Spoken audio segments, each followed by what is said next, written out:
Humans of the audience, welcome to the 688th Monday Night Comedy Show. Give it up for your host, Andrew Danger Brinelson. Hello, everybody. Welcome to the Monday Night Comedy Show. By sound of applause, who's never been to this show before? Oh, deafening silence. Even the staff clap. That's weird. This is 688th one of these, and we're happy as hell to have you here. We have an outstanding lineup tonight, and if you've been here before, you know that there is housekeeping at the top of the show. If you have to pee because you visit the bar so often, the men's room is over there, women's room over there. Counter space, lots of space for drugs. Your bartender, speaking of drugs, is Josh Meatbeast Cavanis. He pours them strong just for you. Tip him well. He has like 13 children that he has to support. What else? My name is Andrew Danger, if you're nasty. And keep your table talk to a shut the fuck up level. Yeah. We don't want to hear you. We want to hear the comics. And turn off your cell phones or set it to wiggle and stick it down your nethers. And then order your food and drink out here, because if you don't order at least 3 breakfast burritos, they hurt my family. So like a significant amount of his family. Like more than like less than 30, but not a lot less. 30 is absurd. Yeah. They don't believe us. Anyway, this is Whitey, the Monday Night Comedy Show Comedy Bear, and he starts every show off as we ought to, by dying. Let's kill Whitey, shall we, everybody? I should mention, we're going to set him here as a reminder to other comedy show bears. They know what they did. I should tell everybody that we are streaming live on Facebook, on YouTube, on also Facebook, and we have all, I think 2 people are watching right now, so that's good. Who likes reading? 1 person in the back, 2 people, excellent. Everybody likes reading, or everybody says they do. Well, we have a thing here at the Monday Night Comedy Show called the Book Club, where we read a page a week from a volume of forgotten lore.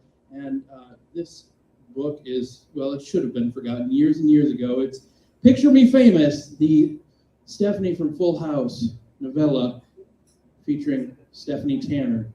This is one of almost 24 books about Stephanie. Just Stephanie. You know how big that family was. And we are on page 101. That's chapter 10, the beginning of chapter 10, folks. We are so close to the end, it's only going to take us another 9 months. And we want you to join us, please. 1 page a week, we can do this. Here to read page 101 of Picture Me Famous. Put your hands together for the one, the only, the Morgan Pearson.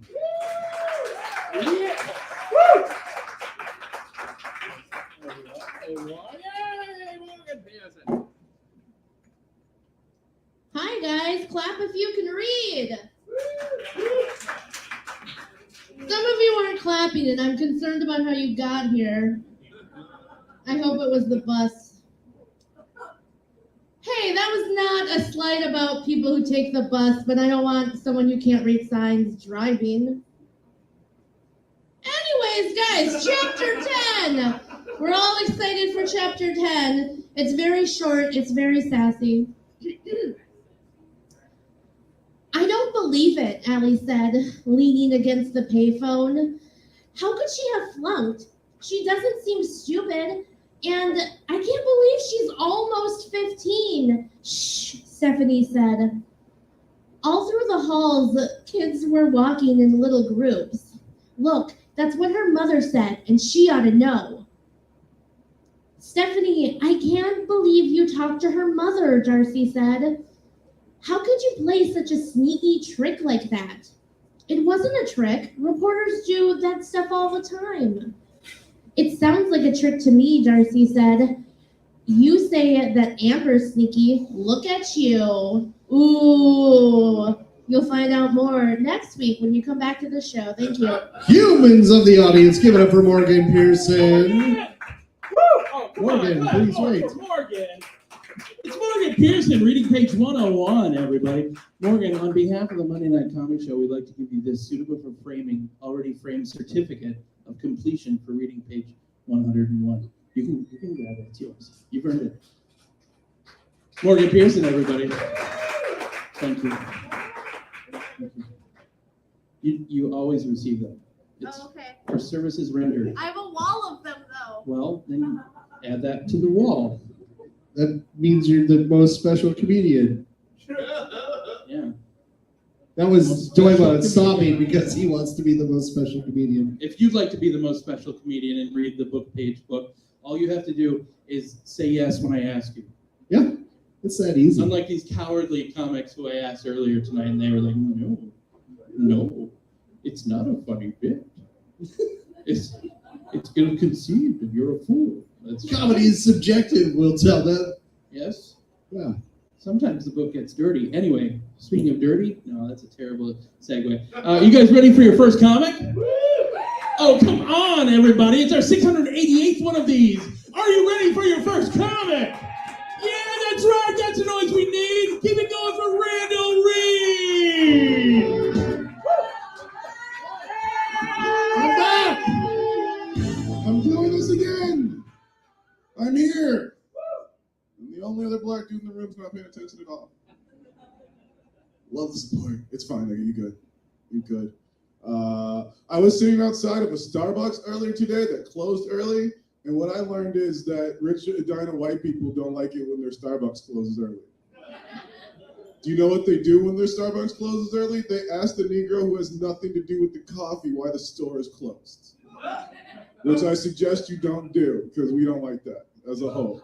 I know there's other things that we're bitching about, but this is, you got to deal with the world that you're living in that moment. I'm just letting you guys know. You see a random black dude with 2 iPads who looks like he's working on something. He obviously doesn't work at the fucking Starbucks. Just, that's some food for thought for the people on the interweb. There you go. I'm married into a white family, so I have to go to Iowa 4 times a year. It's all right. I signed a contract. You guys are cool. That was a choice of my own. Obviously, she had better representation than I did at the time. She was very forward-thinking, right?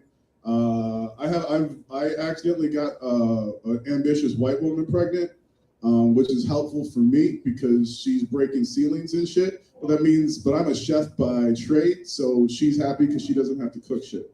And I think that's right? Like she's breaking ceilings, she's doing superwoman shit. I'm making souffles at home. I make a beautiful souffle. That's not even a joke, that's a real thing. When I go to Iowa, my white family likes to take me places so I can experience the cuisines and fairs of Iowa, which I don't think should ever be in the same sentence together, to be completely frank, right? They took me to this really cool gourmet hot dog place called the Flying Elbow. It's gourmet hot dogs and hamburgers. It's professional wrestling themed, so it's very appropriate for Iowa, I think. They also took me to this place called Maid-Rites. Does anyone know what a Maid-Rite is? All right. Wow, it's funny that the 2 black people know. For those of you who don't know, it's a loose meat sandwich.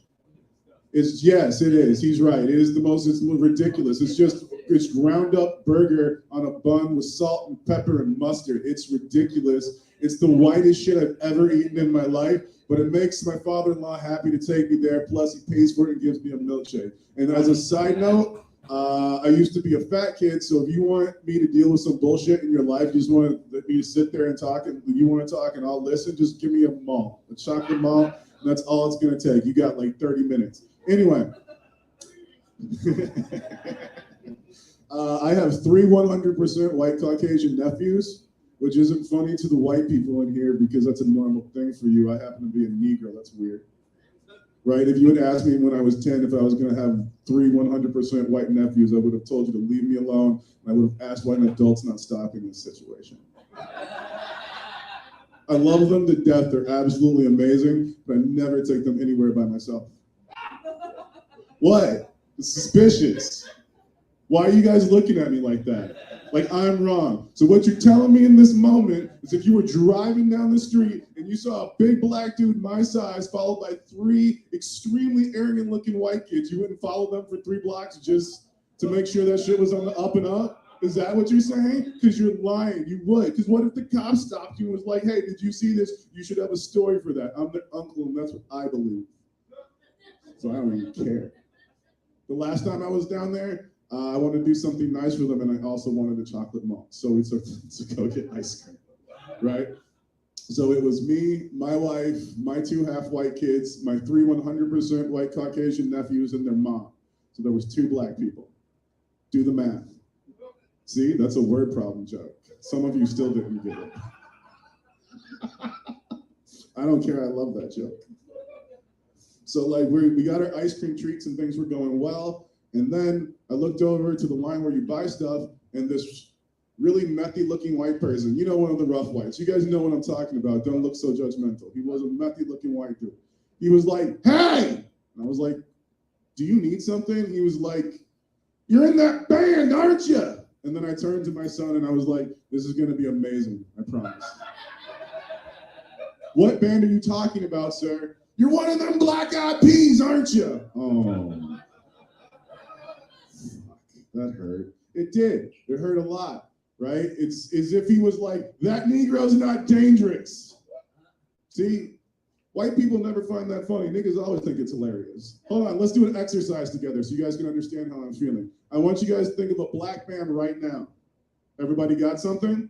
Whatever you're thinking is still better than the Black Eyed Peas. See? You understand what I'm saying right now? And I don't want you guys to think that I think the Black Eyed Peas make horrible music. It's just that I didn't appreciate anything they did from 2003 to 2015. And if you don't understand why that's funny, Google it when you get home. I promise you'll find it amusing. All right? Excellent. What time are we at? I'm trying to stay on time. I'm not going to, though. Ooh. I have 2 kids. They're both assholes in their own way, which I appreciate because it's partially my fault. I love my daughter the most, which is interesting because she's the meanest to me. For example, last Tuesday, I went to the gym at 5 in the morning. I came home at 6. I'm walking down the stairs that I paid for in the house that I helped pay for. And she says, Daddy, where have you been? I said, I went to the gym. And then she rubbed on my belly and she was like, it doesn't look like you're doing much work. And then she walked off. I know. You would hit another person in their throat if they said that shit to you. Especially at 6 in the morning. I still took her to Minions that Thursday. That shows that she's not going to get murdered in her sleep, which is what kids need to know, that they're going to be safe. Right? It's unfair. It's not nice. She stopped me before. She fucked up me getting here on time, which is why I was late. Other comics, I was a couple minutes late. There was a man shouldn't have been late. Right? I was walking out the door, and she's like, Daddy, Mommy says you're going to tell your 4 funny stories tonight. Is that true? And I was like, sweetheart, I'm going to need you just to start referring to those as jokes because I worked pretty hard on them, call them jokes. She's like, Daddy, go to Target and get me some blue cookies. And for those of you who need to know that those are Chips Ahoy for this joke to work, there you go, right? But I can't just go get her cookies because she demands it. She needs to know that there's discipline in our household. I'm the parent, I'm in charge, right? But having said all that, I am gonna go get the cookies. I'm gonna get 2 packages of them. I'm gonna eat half of one, and then when she asks me about it in the morning, I'm gonna tell her her brother ate them so I can start some shit between the 2 of them. Just, I need to have fun as well, right? But in that moment, I look her in the eyes and I say, sweetheart, I am gonna get the cookies, but they're the family's cookies. We're gonna share them. Because a wise purple dinosaur once taught me that sharing means caring. And she said, no, Daddy, sharing means less. Yeah, she's a bad bitch. I'm really excited about this one. She's a capitalist. It's amazing.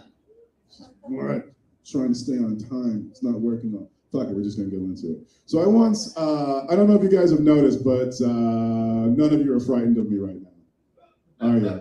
All the white people are super comfortable. The niggas are fine because they know I'm with them. But the white people are like, hey, yeah, I'm not scared of him. And I get it because I grew up with white people. So I'm very Caucasian friendly. I don't like it. It's just the situation that it is. Puts me in a lot of situations I don't like to be in with my white friends because they do white people shit. I've grown up with it. I once had to get one of my white dudes out of jail one time. It was basically what I want to talk about. And since I have a few of what I assume are very nice Caucasians here, let me just tell you, don't ever ask your black friends to get you out of jail. That's an unnecessary use of our time and an unnecessary test of our loyalty. We have other shit we can help you out with, right? I promise that. Like if you need help or an extra dude in a pickup basketball game, I got a black dude I can call for you, right? I'm sure there's at least one.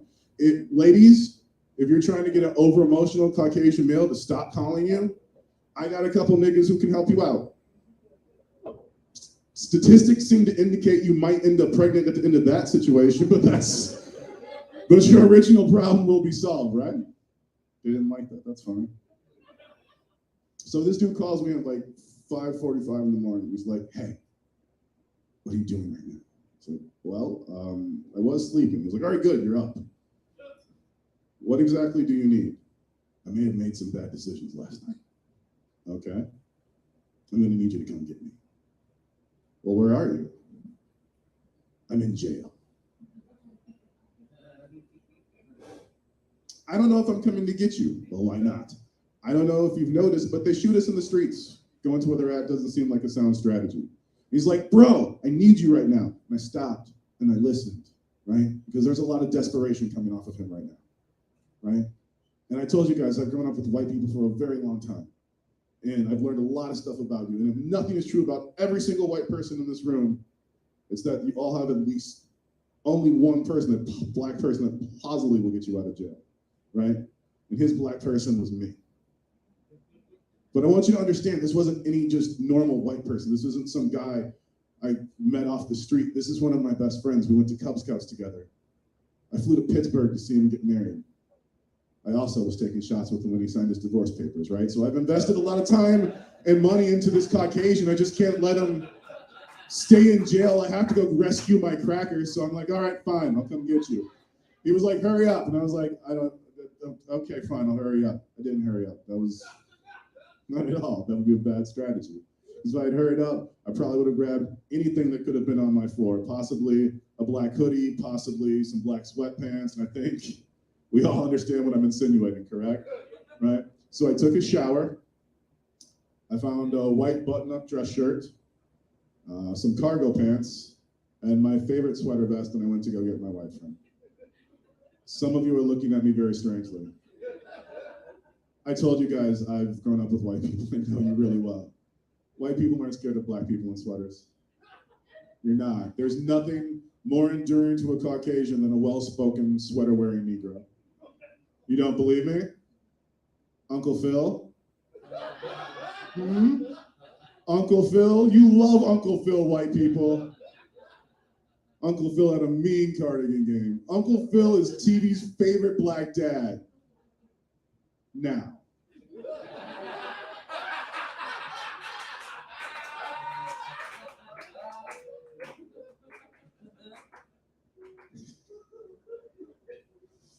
So I went to the police station.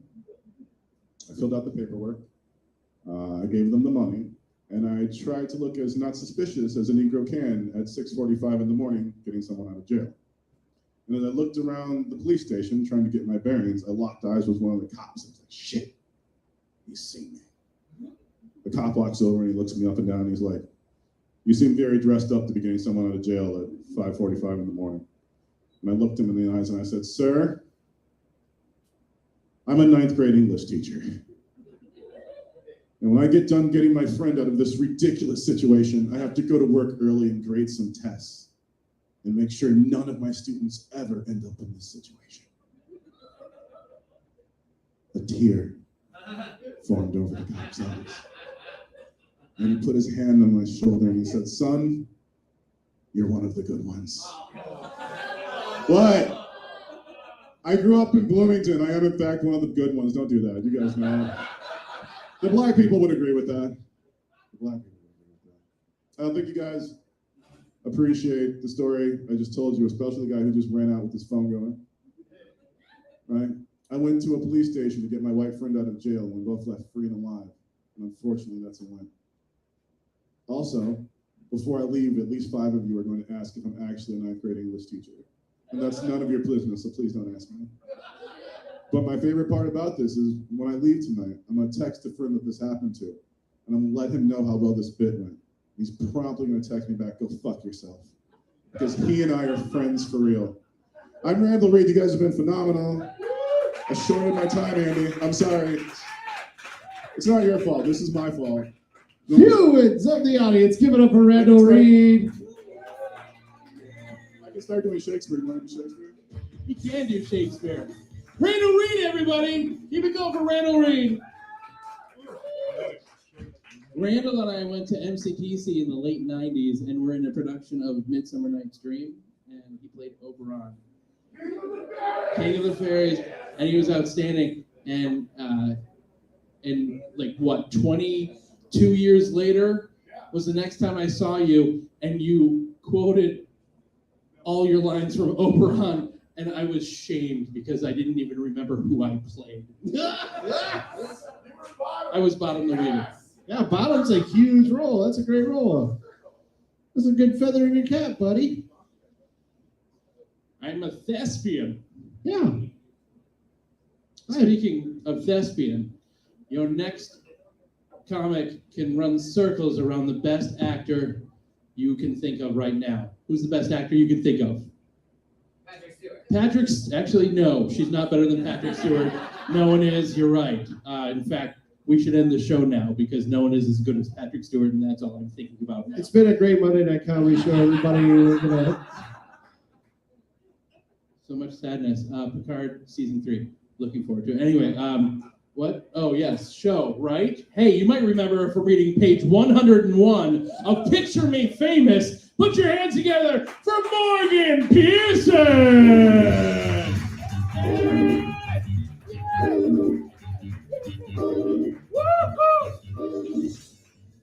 All right, I agree. I'm not better than Patrick Stewart, but whatever the fuck that was. But I am better than Lucy Liu. She can go fuck herself. Anyone else? Not enough Asians here tonight for that joke. Speaking of being Asian, I am a Korean adoptee, which means when I was a baby, a stork didn't drop me off, but like a really confused crane. Yeah, that was the story. There's some weird thing. When you say that you're adopted, people are immediately like, when did your parents tell you you were adopted? And I just want to say, like, I know my eyes are small, but I can fucking see with them, you know? Like, I can see my parents are white. Like, I get bullied for being too smart because, you know, apparently all Asians are smart. But by your logic, then I should be smart enough to know my parents are white. You know, black pepper for them is a big deal. Meanwhile, I'm like sneaking cayenne pepper into the house and like ruining spaghetti night. Yeah, that's a white person thing. Spaghetti night, Taco Tuesday. Your Asian kid ruining all of your meals. No, not relatable. You guys didn't ruin your parents' meals, aka make them better. I'm just saying, I was like 6 and teaching my mom to cook. Anyways, guys, my family is white, and we were a family that really believed in Santa, and we believe in Santa so fucking much that I'm 31, my dad is dead, and I still get gifts from Santa from my parents. That's weird. And, you know, I don't understand that because, like, you know, Santa, you guys think he's white, but he's not, you know? Santa's obviously Asian. If you check your Xbox 5, you know, like my cousin made that, you know, he's Inspector 4. It's okay to find your birth family, guys. Go and do it, you know? Go back to the motherland, learn the mother tongue. Super hard. I would highly recommend doing 23andMe. All the white people are going to find out who the racists were in their family. That's always fun. But for me, I learned I was like 95% Korean and 100% Spider-Man. Now, Spider-Man, Peter Parker, guys, I think I'm actually more Spider-Man than he is. Because think about it. His whole story is like his parents died. I'm adopted. My parents are dead. Then his uncle dies, right? The man who raised him. But my dad died. And I think dead dad trumps dead uncle any night, you know? Like, I think my dead dad could beat up all of your dead uncles.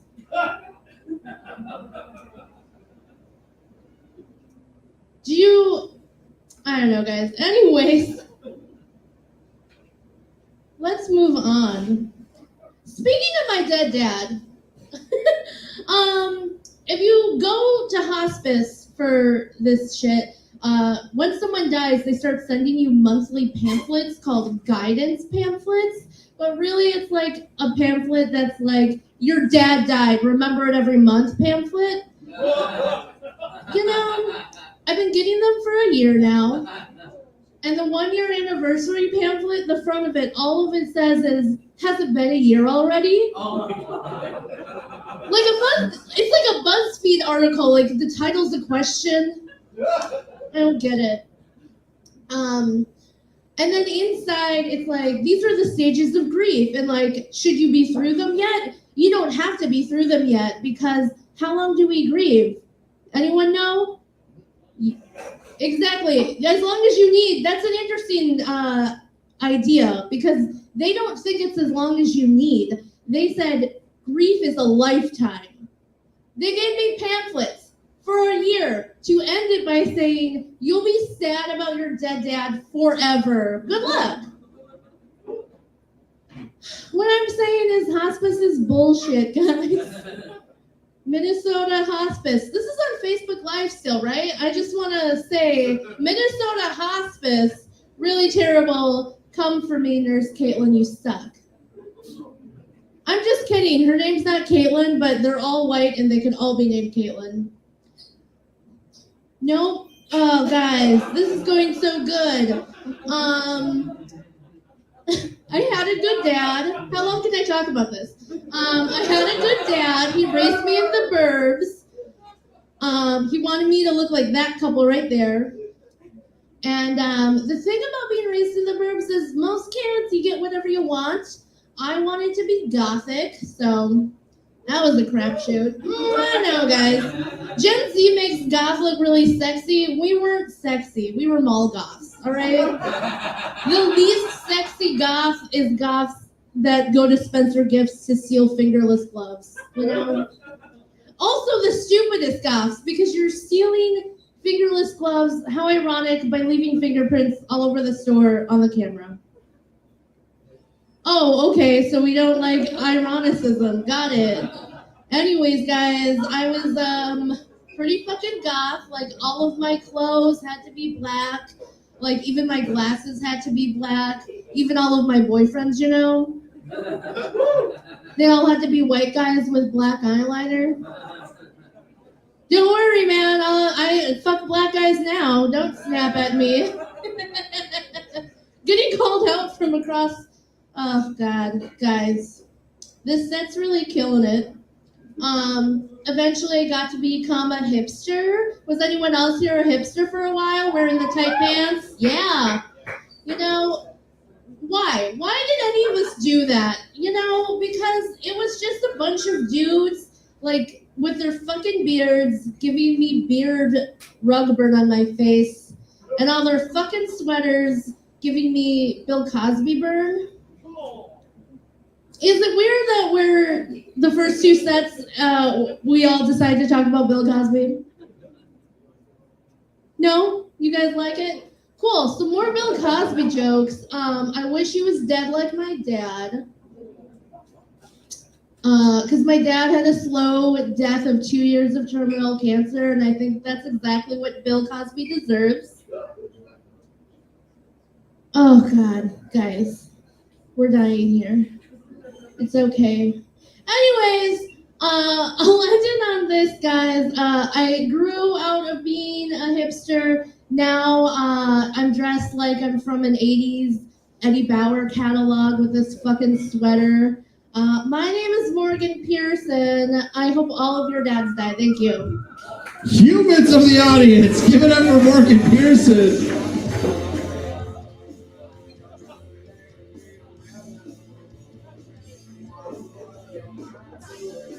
It's a really bold public relations move, That Morgan. is a That's, bold closing statement, everyone.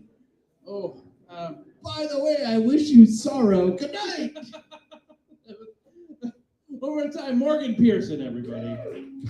Morgan Pearson. One of the best singers in all of Twin Cities comedy, just so you know, voice like an angel. And if you don't believe me, she's been trying in vain, herding cats. There's a Facebook thread trying to organize a karaoke outing after the Monday Night Comedy Show or any night of the week. And every single night, people have something that prevents them. My thing that I chose is that I'm 44 and I like sleep. Oh, interesting choice. Yes. Yeah. Boo! Boo! Whatever. I don't sing like I used to. No one anything's like they used to, Andy. I used to be able to sing Blaze of Glory. Yeah? On Jovi. That was my jam. And now I just don't feel like a cowboy anymore. I think you're just like a training montage away from getting to sing that again. I think everybody's a training montage away from pretty much anything. That's Good point. just my. I'm a medical doctor. Do we have to wait a whole training montage for our next comic? Hell no, because this motherfucker came from Waite Park, Minnesota. Have you ever been to Waite Park, everybody? That's right. No one has. It doesn't exist. Yeah, I've been there. It might as well be St. Cloud. There. That's for everybody who's watching across the United States. None of you. St. Cloud is a city that no one likes. Yeah, keep that momentum going. Waite Park. Waite Park. If you're from Waite Park, you might as well be the king of Fuck Mountain. Just like your next comic. Put your hands together for the one and the only Mr. Matt Doimon, everybody.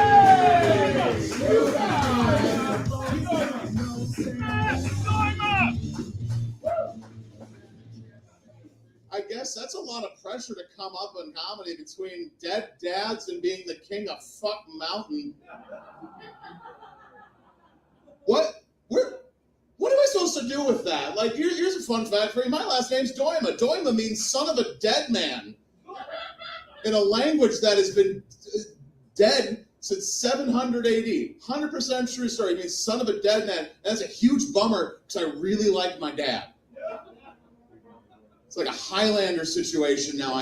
He's like, when I told him what I found out it meant, he goes, I knew this day was coming. And then we fought with broadswords. It was amazing. Some of you don't know the finer movies of Sean Connery, and fuck you for that. That's right. That's right. Oh, and Morgan, in my home, we used to have bulgogi night. That's right. Yeah, that's right. Yeah. We culturally appropriated. It was actually just hamburger with soy sauce. That's what it was. You guys. Oh, I was going to talk about my mom dying. That's already done. The dead parents shit suck. It's like my mom is dying. She has cancer. It's a bummer. We're going to get over it. But in a fun fact, my mom, when I was hanging out with her recently, she just handed me a sheet of paper and she goes, which one do you like best? And I looked and they were gravestones. Thank you. But they were. I didn't recognize it right away because they were all benches. So my mom's like, I just want people to have a place to sit at the cemetery. And I realized my mom she's not being cremated, she's being buried. So for eternity, my mom wants people to sit on her face. And that's when I realized I am truly her son. That's right, I eat pussy. Speaking of which, women, I have some bad news for you. I have some really bad news. Unfortunately, men will always objectify you, and it's terrible. I hate it. I hate that guys sometimes won't be able to view you as a human being. Instead, they're looking at you through sexual glances and things, and it sucks. It's terrible. But I think I have a solution, a way that's going to make things better, at least make it an even keel. We need to start objectifying men in the same way that women objectify women. Like, I think that you and your girlfriends should get some white Zinfandel and hang out in front of a GameStop. I could do like, you'd be like, baby, I think you could beat Zelda. What's up? Like, ooh, Mario, why don't you come out and clean my pipes? What's going? They're not going to know what to do with you anyway. It's GameStop. Hang out in front of Home Depot. Find the derpiest looking 50-year-old with stained New Balances that has not been catcalled in 30 years, and you go after that motherfucker. You're like, yeah, that's stained my deck. What's going on? You got to put some rain gutters on? How are you doing today? Make them uncomfortable. That's the only way we're going to have an even playing field. That's right. They don't like the objectifying men joke. Got it. I have decided I am no longer letting white women peg me.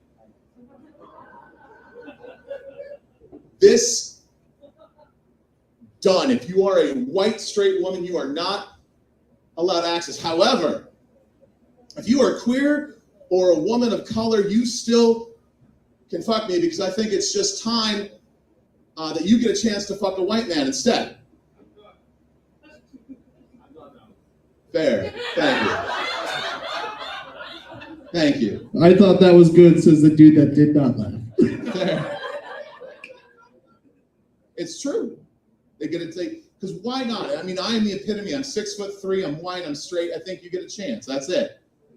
Take back something for society for 1 minute. Okay, moving on. You guys like hard Mountain Dew? Hard Mountain Dew. It's alcoholic Mountain Dew. It's a real thing. Have you not heard of this product? Well, there's a reason they're not doing the advertising well. I love it because it tastes like Diet Mountain Dew that gets you drunk. And I was a fat kid in the 90s, so it's nostalgia on top of getting lit. I love it, but their advertising sucks. You guys don't know about it. You've got to be drinking hard Mountain Dew. I think you'd be drinking hard Mountain Dew. I have a perfect advertising campaign for them. They should reenact all of the commercials from the 90s with the same actors. Think about it, right? Like, I want to watch like a 60-year-old guy try to jump a BMX over a river. Or maybe someone did the do a little too hard in the 90s and they lost a leg, so now they're in a wheelchair, and I want to get that guy up a half pipe, and then when he's falling out of his chair midair, it's like hard Mountain Dew, make it happen. Okay, can't make fun of cripples, that's not cool. Shit. Did you guys find out, I read an article on a news website recently, they're finding like cocaine, ketamine in shrimp. Right? So my question is, who's joining me at Red Lobster for on the shrimp buffet? Let's have it. Let's get lit off scampi, you guys. Let's do lines of coconut shrimp. Let's cut it. Let's snort it. See what the fuck happens, right? Plus them biscuits, though. This is what happens when I'm like, I'm going to try 10 new minutes at the Monday night. I could have done material that works. I'm like, no, this is a place of experimentation. They're like, no, we're not having the pegging jokes or objectifying men. I hate the way my brain works, ladies and gentlemen. I hate it. Recently at my job, my boss handed me her cell phone and she goes, hey, here's a picture of my daughter riding bareback without a helmet. And without any pause, I just responded, well, I guarantee that's the only time you say that sentence with a smile on your face. Little context, her daughter was 5 riding a horse without a saddle and a helmet. So I'm looking for a new job. Okay. Creepy jokes about boss's daughter works. Wonderful. All right. I am a bartender for a living because I'm killing it at life. I'm 38. I'm a bartender. I'm killing it at life. And what just started Sunday? Football, right? Football Sunday. People in St. Cloud yelling at the TV like they think it's going to matter. Like them yelling is going to make the Vikings win and do well, right? It was early in the game. They weren't doing so hot. This guy goes, why don't you play like real Vikings?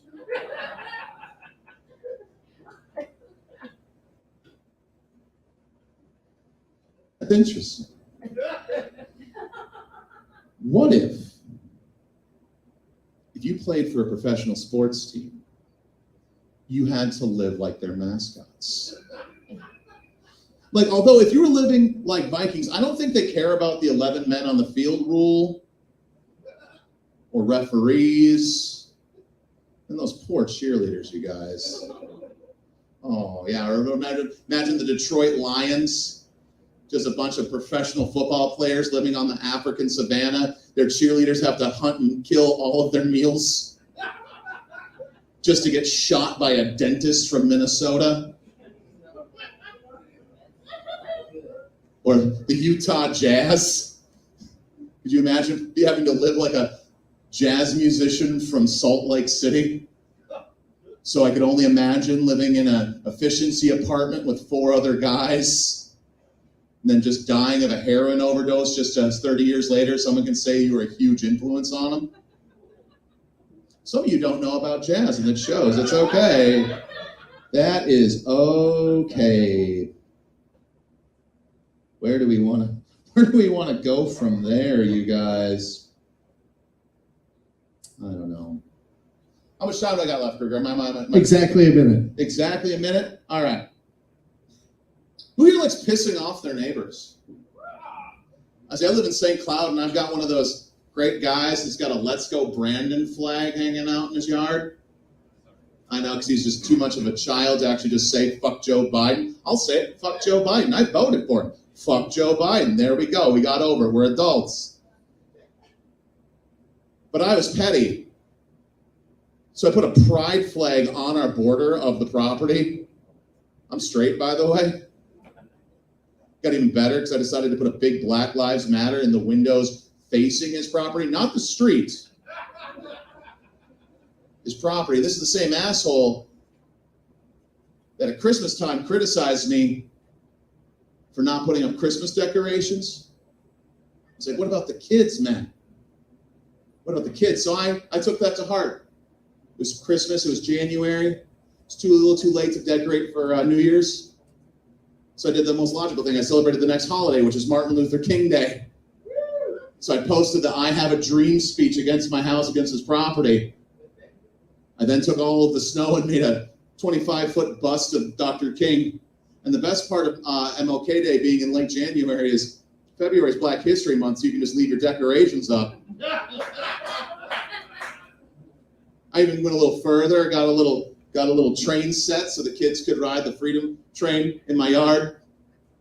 Right next to it, we got a Selma bus. We parked it right out front. He really didn't like it when I showed up with a Baptist choir singing "We Shall Overcome." Oh, what's wrong, Tim? Don't you want to celebrate for the kids? It's okay. He really loved my Juneteenth celebration, so that was fun. You guys, this has been mildly fun. Have a wonderful evening. Humans of the audience, give it up for Matt Doima. Matt Doima, everybody, from Wade Park, Minnesota. If you don't know how far away that is, it's about 13 hours away or something. I don't know how long. Yeah, in annoyance of driving Metro Minneapolis time, that equates to about 13 hours. Yes. Yeah. He's the longest commuted comic in the Twin Cities. I mean, we did have people coming from Mankato for a minute, We did. but they gave up. But that was 5 years ago. They were fucking And- weak. Yes. Whoa. I think one of them lives in a Dakota. I don't know if that's a punishment or what, but from Mankato to either one of the Dakotas. I mean, I bet it's like a good paying job in like a really boring town. But you know what? I think we're getting off topic, Andy. What's the topic we should be on? Well, we should be on the topic of a very important part of what we do at the Monday that we're going to do right after our next performer.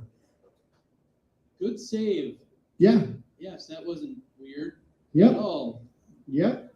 That's me, always slick and smooth and suave. You silver-tongued devil. Put your hands together for your next comic. It's great to have him back at the Monday. It's Dean Johnson, everybody! Dean Johnson! Woo! Yeah. Keep going, Dean Johnson! Come on! How about a nice hand for Andy and Jason? Doing a good job here. It's nice to be here. I like working in basements. I used to do comedy all the time, and now I don't do it anymore, but I just talk about when I used to do it. Worked in a lot of different basements.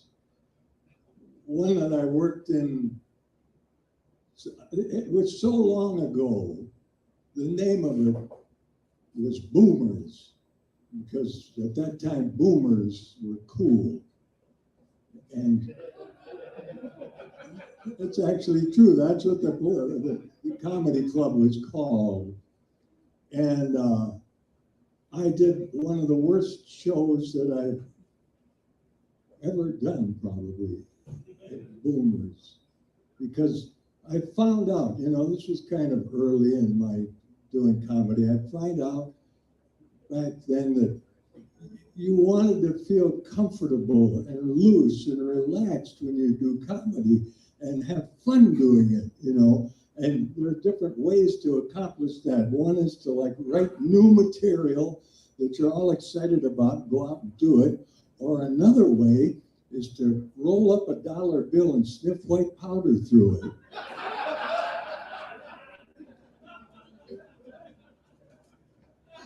So I thought, what the heck, who wants to write material?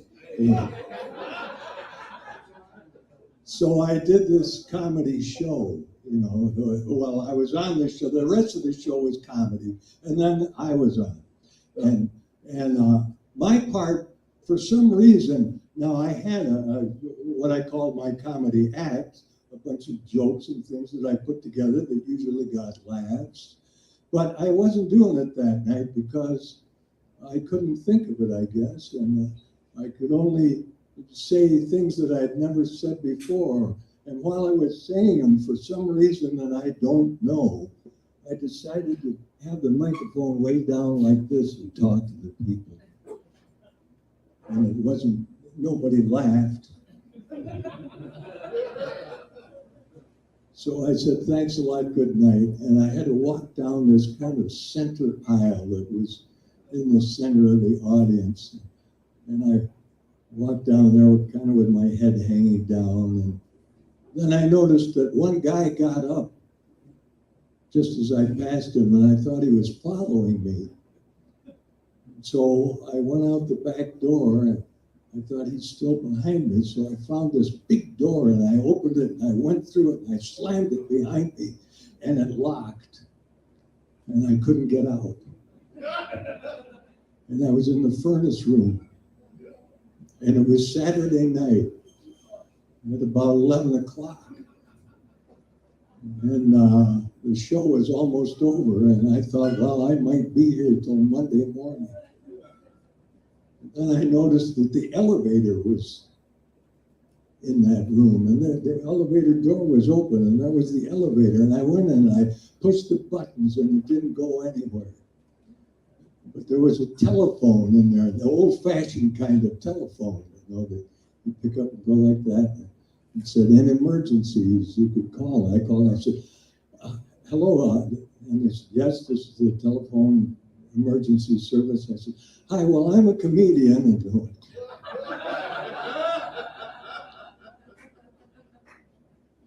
so anyway, I just pounded real hard on the door, and finally I got out. And so here I am tonight. That's the big finish for that story.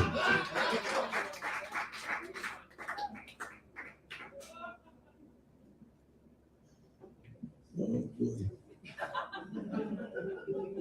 I love this time of year though, because it's not snowing, and it's garage sale season,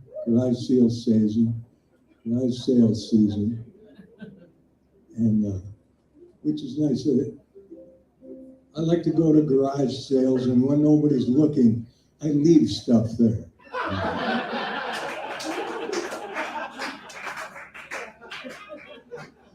That's a good way to get rid of the stuff that you bought earlier in the summer at the art festival. Don't you love the art festival where you get to see what the people in northern Minnesota have done all winter? twisting coat hangers into interesting shapes.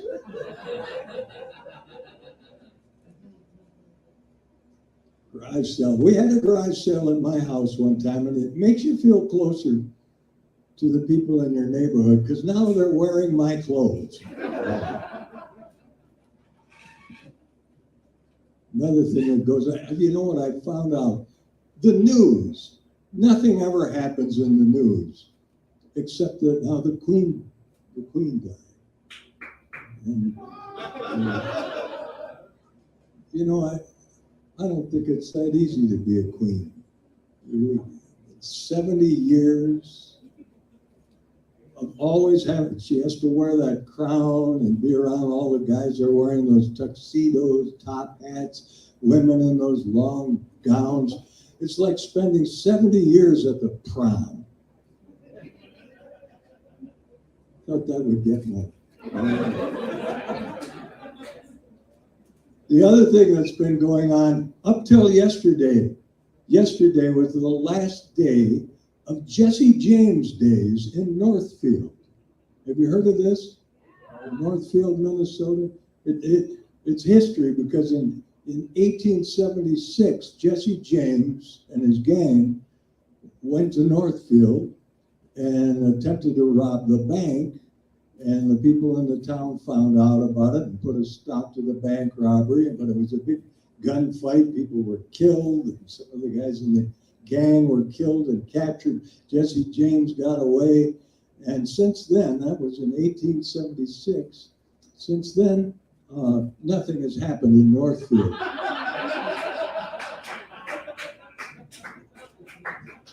But it's okay because every year at this time they reenact the attempted bank robbery. And so I wrote a song about it. Do you want to hear it? So I'm going to do it anyway. Jesse James came to Northfield in 1876. Came to rob the bank. It was one of his favorite tricks. But the people in the town wouldn't let him have his way. They put an end to the robbery. Jesse got away. Jesse ran for his life, and he never could come back. But he gave the people in Northfield something to reenact. Gave the people in Northfield something to reenact. People come from miles around just to join the fun, 'cause Jesse James died years ago with a bullet from a gun. Jesse ran for his life, never could come back, but he gave the people in Northfield something to reenact.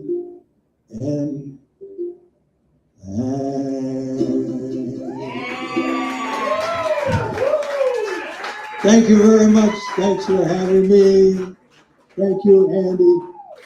Humans of the audience, give it up for Dean Johnson. It's Dean Johnson. Let him hear it. Yeah. Woo. Now we're gonna do the wild card drawing, and I know there's a lot of comics in town that want to get up here on the stage. Tonight, there's only one. Whoa.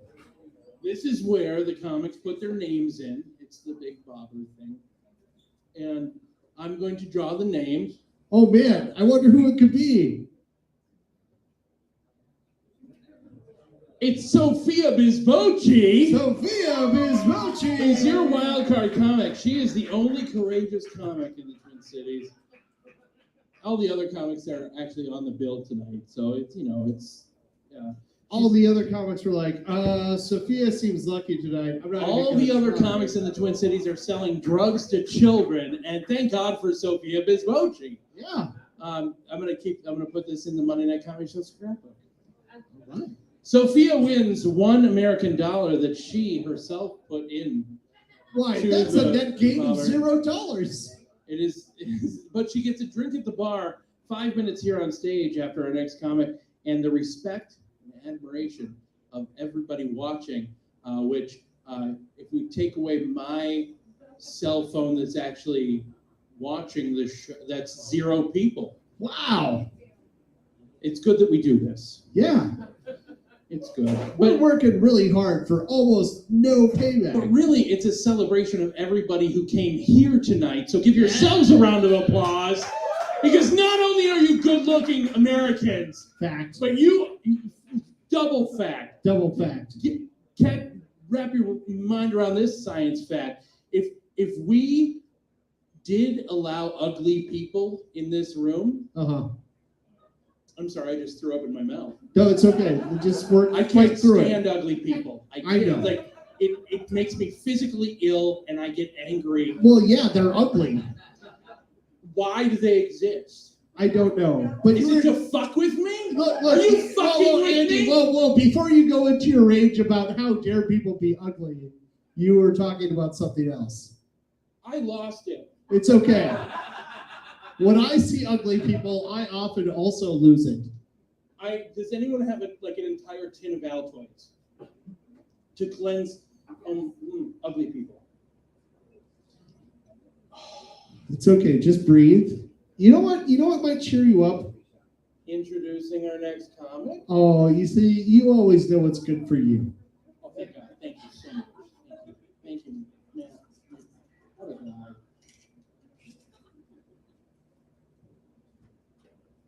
All right, but this isn't going to become like a whole Altoids thing, like in the early 20 teens, right? No. Because first it was energy drinks, and then it was breath mints, and then it was stuff you said I should never talk about at the show. Like ugly people.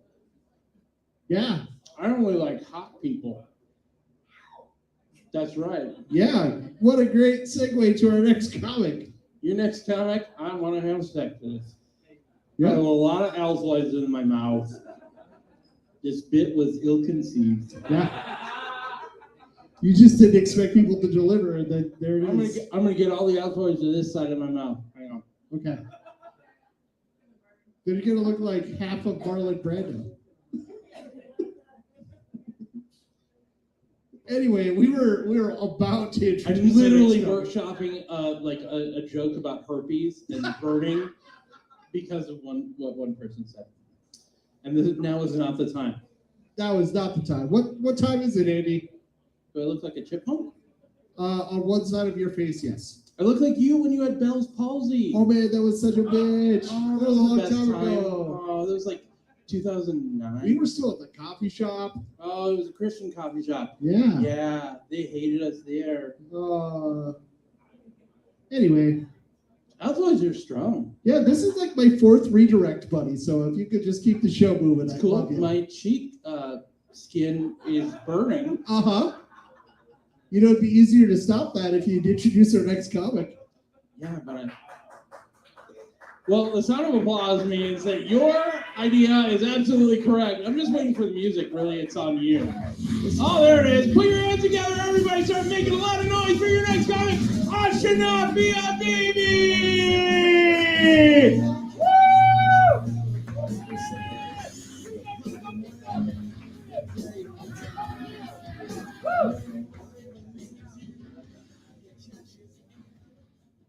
Wowzers! That was the most energetic introduction about absolutely nothing that I've ever received in my life. I was waiting for subtitles in real life to figure out what the fuck Andrew was talking about. I was treating this like this was Game of Thrones. I was like, nah, man, English, one, please. Somebody help. All I understood was ugly people and herpes, and I'm like, what the fuck? What? I'm unlikable enough as it is. Why are you doing this to me? This is a Monday night. I have to somehow live the rest of my week after this shit. Serious? This is being streamed. We have 3 viewers. If this is OnlyFans, I got $12 right now. That is a Subway sandwich without the tax. That's when I know I'm old. I remember $5 foot long. These motherfuckers talking about $11.50, and I'm like, no. I go to Chipotle. Matter of fact, I'll go to Burger King. Fuck you. I don't know what Burger King puts in their food, but it's cheap. Preservatives and substitute chicken. But I got $5 and I'll be full, so shit. It is what it is. As you just heard, but already forgot, my name is Ashinafi Abibi. That's right. Or as white people like to call me, Ashley. I get called Ashley more times than Mary Kate's sister, and I'm fucking sick of it. That shit trips me out, man, because I coach people how to say my name for a fucking living. That's every conversation, every phone call. I'm fucking doing the syllable dance. And these motherfuckers come back to me and say, Ashnafalophagus. And I'm like, you know what? This conversation wasn't important any fucking way. This is some bullshit. I don't know, man. I'm from Minneapolis. Make some noise if you're from Minneapolis. Anybody? Minneapolis? I'll make some assumptions. North, northeast, south? What are we talking? North? What about y'all? North with an F. What about you? You're not from Minneapolis? Where are you from? Iowa? Damn. You went from white to whiter. What the fuck? You just saw more white people here and like, hey, let's do this. I'm tired of the corn. Let's do snow. That shit's a trip, man. I don't know, man. I'm from South Minneapolis. If you guys have never heard of South Minneapolis, Google Minneapolis riots, and that's that's South Minneapolis, man. The shit that went kablooey, that was us. Fuck that, man. That shit. I remember my homie called me and he was like, man, they tripping on East Lake Street. I'm like, man, they always trip on East Lake Street. He's like, no, they tripping on East Lake Street. I'm like, what you mean? He was like, just don't go to East Lake Street. And I'm like, I'm totally about to go to East Lake Street. You fucking serious? All the crazy shit I've seen. Come on, man. I know a fun time when I see one. Fuck that. Biking. I was biking. Biking during the riots is like fucking having safe sex. You're doing it, but it's just not the same. I can't bike with one hand. I threw no bricks. I lit no buildings on fire. I saw the white people who did this shit, but I was on my Huffy, so I went straight past. You know what I mean? You know what's the funny part? The funniest part about the riots, I called my homie back in the middle of the highway, and I was like, you know what? You are right. These motherfuckers is tripping. There's no traffic because there's people fucking blocking off traffic. But you're right. These motherfuckers are tripping right now. This shit is crazy. No, I'm calling you from 35W. These motherfuckers is really tripping. That shit. I knew the riots was different because I saw in a residential area a motherfucker who was riding a horse. Anybody knows anything about South Minneapolis, there are no fucking horse stables in South Minneapolis. So that means a motherfucker rented or bought a horse and rode in on a highway like this, right here, just this. He turned Minneapolis to the Wild Wild West for 2 days. That shit fucked my head up, man. That shit was a trip. Another thing they did during the riots, they looted in the library. Did you know that everything in a library is fucking free? What's the point? You can go the next business day, get whatever the fuck you want. Why are you stealing copies of Arthur at 4 o'clock in the morning? For what? Shit trips me out, man. And then shit tripped me out because a lot of my high school friends that I was still friends on Facebook, was talking a whole bunch of crazy shit. Like, perfect example, there was this one dude that was like, oh my gosh, I can't believe people from Minneapolis are destroying Minneapolis. I commented under his post. I was like, nah, man, I saw a dude wearing Birkenstocks like the police station on fire. That motherfucker's not from Minneapolis. Lived in Minneapolis my whole life. I've seen one dude wearing Birkenstocks. And that motherfucker was running, okay? He ain't from here. He was running back to Edina where the fuck he came from. Appreciate you. I don't have any jokes. I'm just angry. I don't know. You guys want me to be happy? All right, I'll be happy real quick. I can't be. Nah, all right, let's. No, for real. Let's be happy. I feel like it's easier these days to get pussy than ever. That's right. The problem is getting someone to like you is harder than ever. Do you understand the difference? Like, there's a difference between swiping right and staying right. You know what I mean? Is that too deep? Is that too much? No? Yeah, it is. I know it is. I see a bunch of motherfuckers looking like, no, motherfucker, I'm on a date right now. Chill. She might get ideas and find somebody better. Take a chill pill, brother. All right, man. No, I'm African, which means I've gotten the worst beatings in my household than the police department has ever given out. No, I'm dead ass. One time on my birthday, I got a diet book and a beating. You know what I mean? You ever had your dignity and your ass beaten at the same time? You know how weird that was? It is.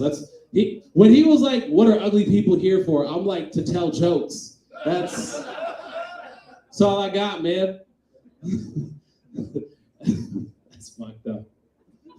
She's like, "That's sad." I'm like, "Nigga, I know. That's why I tell jokes." I don't know, man. I'm a reasonably happy individual. You know what makes me happy? Cars with Blue Lives Matter stickers that are stuck in ditches. That makes me very happy. When I see a Ford 350 with an American flag decal and the Blue Lives Matter decal and the American flag license plate stuck, I start calling all the white people I know. Hey, Dustin, guess what I'm looking at? You want a FaceTime? Check this shit. It's another motherfucker named Tanner. Can't move. Right here. His car is Super Duty, but he got a micro penis. That joke kind of works in suburbs where people drive Ford 350s. For whatever reason, white dudes think big trucks means masculinity. It doesn't. You're not a construction worker. The bigger your truck is, the smaller your dick is. I don't know why you think you're fooling people. You know what I mean? You're not. That shit trip. Fuck, it's been 9.5 minutes. I was gonna talk about body issues, but I feel like I've dragged everybody down enough, so. You can drag us down for like 30 more seconds. Cool. All right, so I don't know who's still laughing and who's just sad. You know what I mean? I don't give a fuck at this point. I got 30 seconds now, 25, 30, whatever. But I was talking to, I have a personal trainer. I'm gonna wrap this up, so like, cool. I have a personal trainer, and I was talking to my personal trainer, and my personal trainer was like, if you have issues with your body, you need to wear more revealing clothing, because if you wear more revealing clothing, you're public about how it makes you look and how you feel. And I was like, but nah, man, I tell jokes in front of judgmental white people. I don't want to just go out in front of a Lululemon crowd in nothing. You know what I mean? And he was like, okay, cool, but you still got to do it. And I was like, fuck, so you mean I got to tell jokes shirtless? And he was like, fuck, you might have to tell jokes shirtless. So would you guys mind if I told jokes shirtless for like 30 seconds? Is that okay? Cool. I'm hearing enough female voices where I feel comfortable telling jokes for like 30 more seconds. All right, so. None of y'all are cops, right? Good. All right, this didn't happen. All right, I'm gonna end with this. I hate Minnesota weather because it's too cold here, right? As you can see by my nipples, it's very cold. Now, So, but people in Florida never want to evacuate during hurricanes. The main reason why they never want to evacuate is because hurricanes all sound like friendly white people. You're going to turn on the news, Hurricane Sam, Hurricane Mike, Hurricane Katrina. If somebody said, hey, Katrina wants problems, she's looking for you, you'd be like, fuck that bitch, I'm right here, what you gonna do? But every year in Florida, there's always some white dude with 2 missing front teeth hanging off a light pole sideways like this who doesn't want to evacuate. And I know why, because they all sound friendly. They do. So if we want white people to evacuate during hurricanes, we gotta start naming them after things white people are scared of. We gotta start naming hurricanes after black neighbors. If white people in Florida turn on the news and saw that Hurricane Hakeem was coming to their neighborhood, every Tanner and Dustin would be on the interstate before the fucking commercial break. You mean to tell me Tropical Storm Tyreek is on the way? This neighborhood is no longer safe.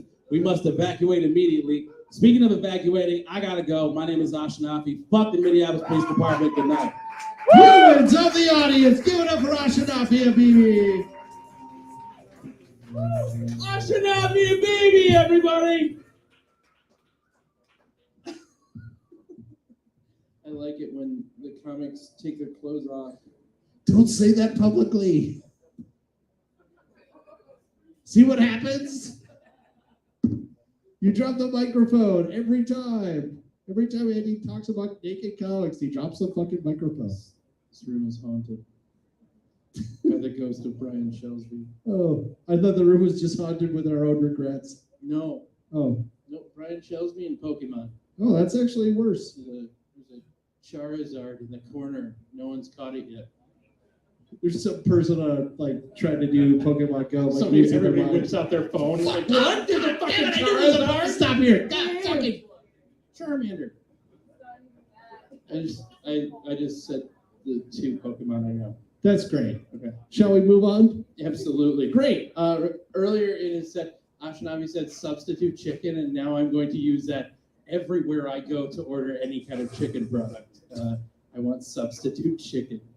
Please. You guys don't remember that part, but that stood out to me. I'm getting a t-shirt made. Put your hands together for the wild card, the luckiest comic in all of the world. It's Sophia Bismochi, everybody! Woo!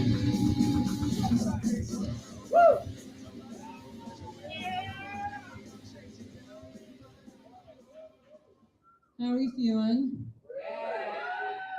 God damn, Osh, you're tall as shit. No? He's talking. Alright, that's fine. I have 5 minutes to wow you guys. Are you ready? Okay, cool. Are we dating? Are we single? Make some noise if you're single. Okay, so we're dating. Okay. I don't know if you guys got on the apps to find your partner, like what happened there, but personally, like dating is really hard for me because I need to be like really attracted to how my partner looks. And for me, the epitome of attractiveness is being able to look good in the front-facing security camera at Target self-checkout. I've looked in that thing and been like, I didn't know I was a meth head. It's pretty bad. I'm pretty sure that's how America's Most Wanted takes their mugshots. I came for tampons and toothpaste, and I'm leaving with a felony in possession somehow. I don't know how it happened either. You guys are all like, I'm so sorry, girl. Me too, man. I can look in that thing and be having a fine day, and then I have to Google nearby bridges. So you guys like suicide jokes? You're the first crowd of the night. That's awesome. Most of them don't like that joke. I'm still here though, so that's always my consolation to them. Also, this goes on for a while because I do feel personally victimized by Target self-checkout. Okay, just gonna forewarn you all right now. I feel like it's a really like bitch of a Snapchat filter. Like we all know about the flower crown Snapchat filter. We all know about like the dog ears and dog nose Snapchat filter. But I feel like Target introduced the you drop the soap in the prison shower Snapchat filter, and you're just looking up like, I'm just trying to get clean, man. And you've got like fucking Nicorette patches in your Target basket, like, please, I have a family, I'm trying to go back home. So the truth about this camera at Target is that I feel like I don't like it because it draws unnecessary emphasis to my winged eyeliner and my facial piercings. It makes me look like a really bad Evanescence album cover. And it's almost like the camera's asking me, did you know that you're queer? Because our camera has identified you as aggressively queer. But because we here at Target are allies, we do offer a 10% discount for you homos, right? But it's only applicable in the throw pillow and succulent aisles. Everything else you pay full price for, just like the rest of us heteros with white picket fences and a golden retriever, okay? That's just how this is gonna work. And the thing that I really also hate is that Target is correct, right? Like, I am queer. The genre of queer, if you will, is pansexual, but a lot of people don't know what that means. The easiest way I can explain it to anyone is that I like you for your attitude, your personality, but I really like you if you just don't talk about crypto or gas prices. It's that easy to turn me on. Talk about anything else, okay?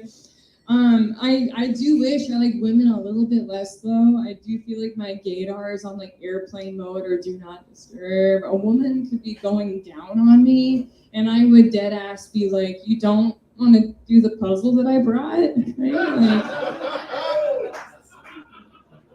I have no idea what's going on. I have to do mental math in my head and be like, what are they accessorizing with, right? Do they have an emotional support water bottle? Is it purple? It's always fucking purple. Do you have healing crystals in your pocket, or are you just excited to see me? Like, what is going on here? That is a very peculiar bulge you've got, Madison. I don't know if any of you guys are like pressed that I did just stereotype our queer gay community, but as your token queer on stage, I'm gonna politely remind you to get the fuck over it. Because being queer, it's not a choice, right? It's a uniform. Yeah. You don't get to get mad at me because you walked into a Hot Topic when you were 13. And no one here is queer, I can already tell. I don't give a fuck though. You walked into a Hot Topic when you were 13 and you didn't know why you were there, but your checkered bands were like, this is the whole land, brother. We fucking belong here. That's my time. Have a good night, guys. Humans of the audience, give it up for Sophia Bismochi.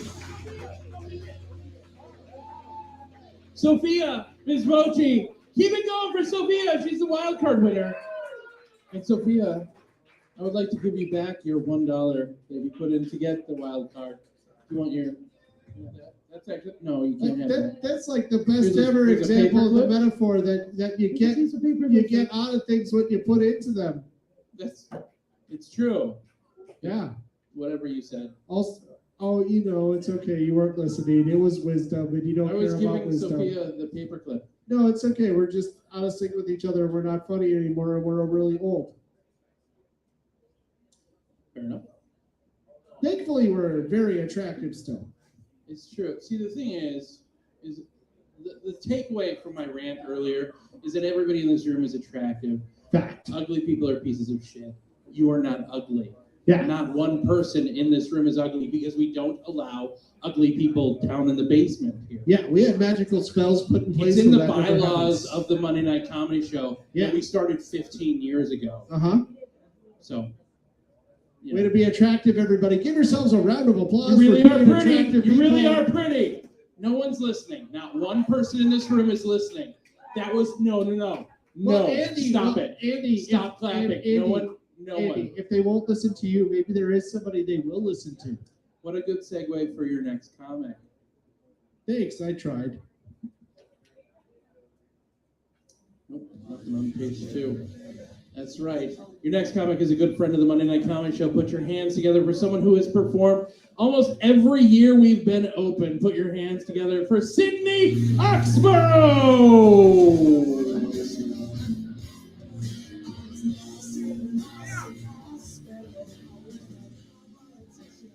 Hi, that's right. My name is Sydney Oxborough. For some reason, that's my real name. It sounds like a fake name. It is a fake name, but it's my name for real. I kind of think, like, I kind of want to, like, come up with a stage name. I don't know. I just want it to be my choice. I don't want to have my name, I don't know. They're all fake names. Ellis Island, America, capitalism, white supremacy, they're all fake names. Skip past if there were any, let's say there were jokes about that. I like something like Matt Danforth or Dan Matforth or Fort Mandath. Your next performer, please welcome to the stage Fort Mandath. I think it fits me a little bit better than Sydney Oxborough. Maybe Robert Patton Pendington. I do like that I already have a non-binary first name, maybe something like Kelsey Syntax. Maybe something that represents my ethnicity a little bit more, like maybe I should make a stage name like something like Chech Menachem. So you know I'm a Jew. My pronouns are, I change my pronouns from time to time. I'm a very spiritual person because I'm severely emotionally disturbed. So sometimes I use it for my soul because I don't want to be they, them. I want to be me. It's always been me versus they, them. Sometimes I do think that I have dissociative identity disorder. So sometimes we use they, them pronouns to describe ourselves. My sexual orientation is similar to what Sophia was talking about. I don't care what your genitals are, penis or vagina. I care what they look like, but I don't care which one it is. The bigger, the better. Penis or vagina, the bigger, the better. Look, I know where a clitoris is. Clitoris, I know where a clitoris is. I know where the G spot is. It's right behind the clitoris. If you hit the cervix, you went too far. But bigger vagina, more surface area, still easier to find. That's a tip for you.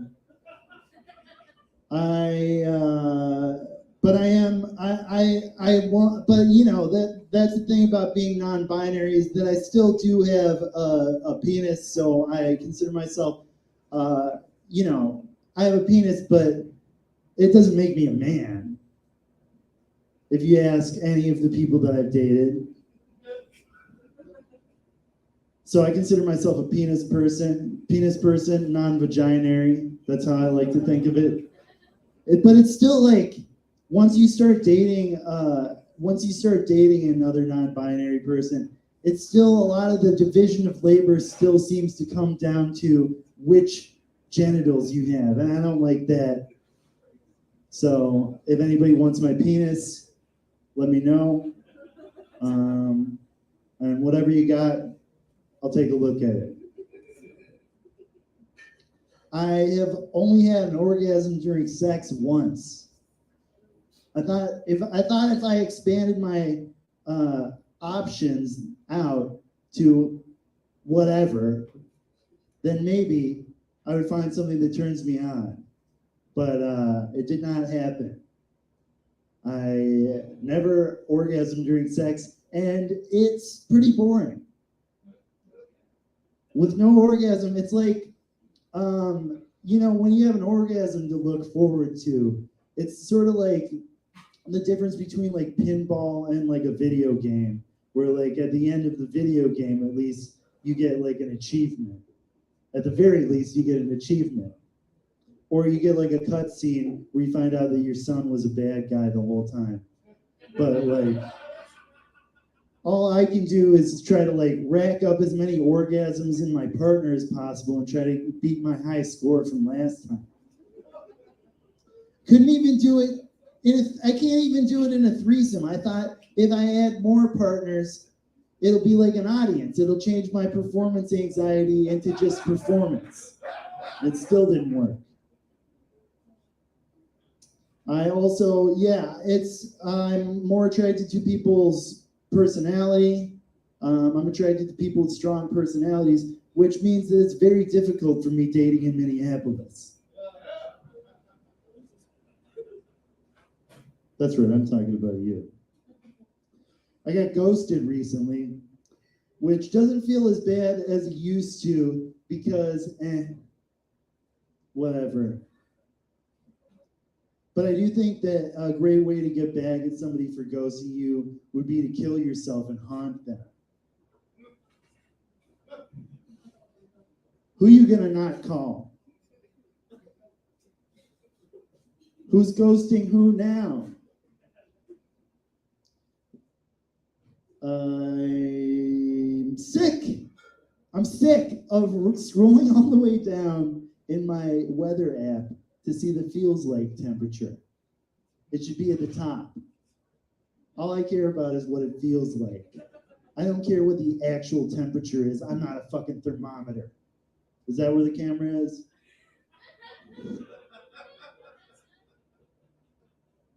And actually, you know what? Fuck the weather app. I'll just go outside and I'll tell you what it feels like.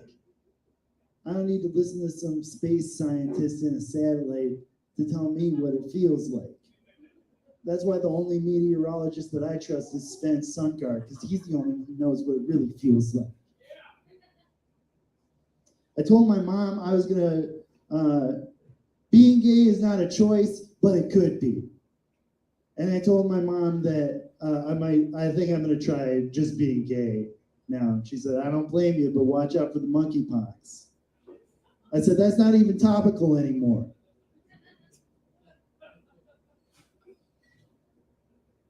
I'm starting a Disturbed cover band, but we're gonna be all Jews, not just the singer like the real Disturbed. We're called Disturbed. I wear a lot of clothes to express myself because I'm mentally ill. And I need to express myself constantly, even in my clothes. I wish I was sane so I could just wear regular clothes, but I can't because I'm insane. Strangers come up to me, they're like, you look hot. I say, thank you. They say, no, you look like you're hot. And I go, why would you say that? Why do you say that? Fuck. I always fuck up this joke at that part. It's a joke. I wrote it. Starting over. Strangers say, you look hot. I say, thank you. They say, no, you look like you're hot. I go, why do you say that? They're like, because you're sweating. I say, no, why the fuck would you say that to me? It's not that much better, but it is a joke. Sometimes you write a joke, and it's the structure of the joke that's important. It's like poetry. Sometimes you write a joke, and you say, that's a joke. That joke is a joke.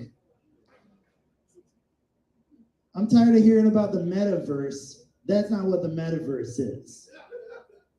A metaverse is a multiverse of multiverses, like all the weird stuff in Doctor Strange.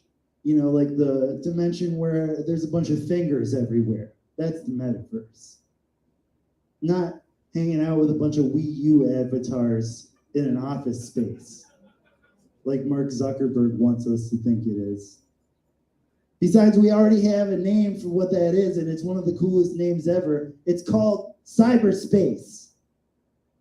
How come nobody's talking about cyberspace anymore? And why can't I hang out there instead of the metaverse? What did I miss? Oh, I lost 50 pounds recently. I don't have any material, but I just wanted to see what kind of reaction I get by just saying it. Like I said earlier, I'm a very spiritual person because I'm so emotionally and mentally disturbed. I can't just go with the flow. I have to like believe in shit. Like the metaverse. What I call the metaverse. It was a callback to a joke that wasn't funny. I'm just talking to the camera just to let them know what's going on in the room. People say that you should pray for your enemies, which sounds really difficult. They say that you should pray for all the things that you want for yourself, which when all you want is to fucking die, it's not that difficult to pray for your enemies. Thank you. People, a lot of the time when people want to go back in time in movies, they, I guess there isn't really much to this, but they say that you shouldn't go back in time because you might prevent your own death or your own birth. You might stop your parents from making that huge mistake and not wearing a condom. But I think it would be cool to go back in time and try to convince my father to wear a condom.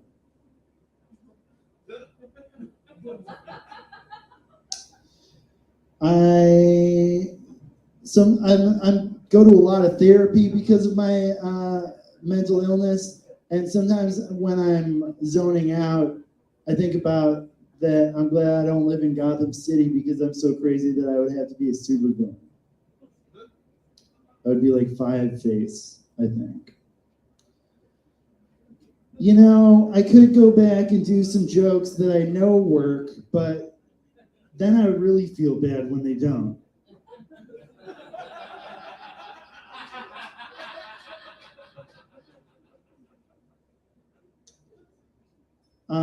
So I do think about I could go back in time and make my mom convert to Judaism so that I would be a real Jew instead of a puppet.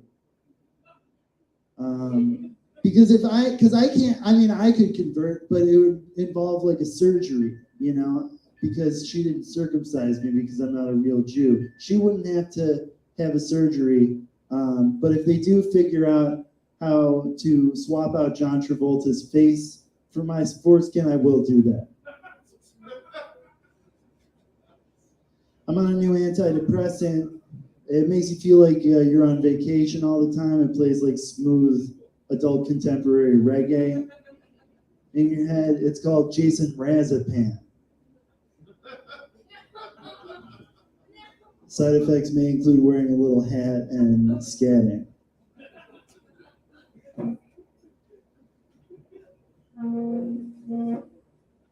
How much more time do I need to do this? 2 minutes? I think it's fine if I don't do 2 more minutes. I have a lot of mental problems. I did pretty good. Thank you. Humans on the audience, give it up for Sydney Oxborough. He did very good. That's Sydney Oxborough, everybody. Give it on. Come on, make some noise for Sydney. Yeah. Oh, our next comic is a comic in residence, and that's a program we have here at the Monday Night Comedy Show where a comic signs up for 4 weeks. The first 3 weeks of the comic in residence, they do 5 brand new minutes of material. All right, guys, this is very important. 5 Brand new minutes. Never before performed, only for this group of good-looking people. Premiering here at the Monday Night Comedy Show. That's really weird. For you, Stop it. the audience, Oh my God, stop. All right, but to make Andy uncomfortable. I continue this bit. All what right, was on my okay. jacket? What the hell is that? I don't even know what that is. Anyway, we fly casual at the Monday Night Comedy Show. This is his second week of doing new material, and his first week last week was outstanding. Put your hands together for Buddy Gotti, your comic in residence.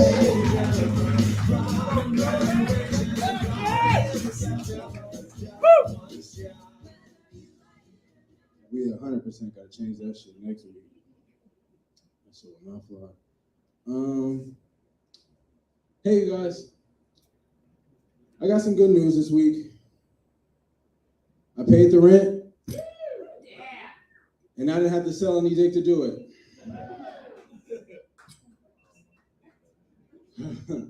I got some more good news. I came up on some food stamps.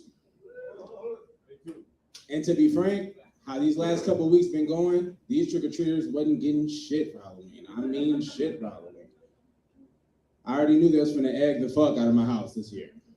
After they got cups of almond milk and shit. But to be frank, fuck them kids. I'm tired of paying full price for my groceries anyway. But I do have a couple obstacles on my journey to be a better man. So I just wanted to say that with you guys today. Number one, what's too far? I need to know now because I like to be a fair and honest adult. You know, like I said, I want to be a better man. So fuck it. I'll just ask you guys. How much is a fair price to pay a kid to whoop another kid's ass? I need to know because I can't do this no more. How old? Fucking, he can work a controller. I don't know. These niggas is crazy. I mean, these Fortnite kids done carry him to Call of Duty, and I just can't handle it. I need a deterrent or something. I'm for real. I started a game with these little fuckers, and we lost, and they started calling me a weak bitch for the rest of the couple games. Like, I mean, I got money. I'll get you fucked up in your lunch period, pimp. I'll find somebody in your fucking curriculum, maybe your school district. Put a couple Lunchables and some banana pudding on your head, see how long you last. Fuck you, kid. Oh, how do I teach patience? I really, really need to learn this, for real. Have you ever been driving and the passenger of the car got more road rage than you? I mean, to be frank, if if you ain't pregnant, you ain't burning on the way to the clinic, or you ain't got no airport, I'm not in a rush to get there. I'm sorry. I'm not yelling at these cars. And if you're burning, we need to get you an Uber because you're not going to be in my goddamn seat, in my car, fucking my shit up. That's just not happening.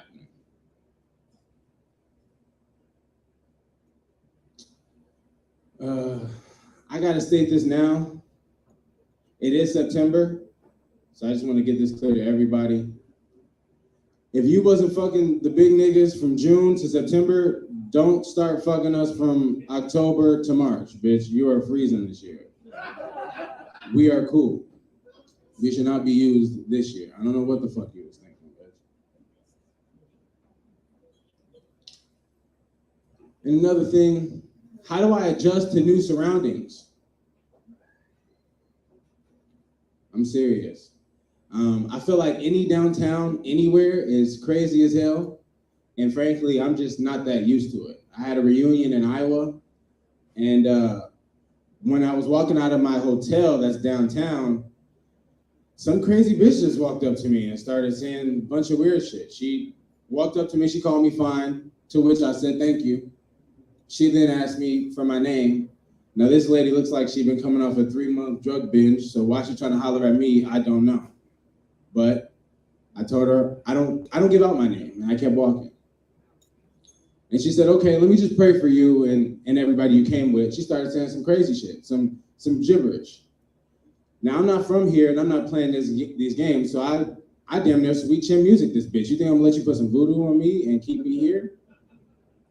You couldn't fuck me on credit. There's no way I'm gonna let you hold me down and lock me down or whatever fucking weird shit you got. This bitch got arrested a couple hours later. She was dancing in the street naked and shit.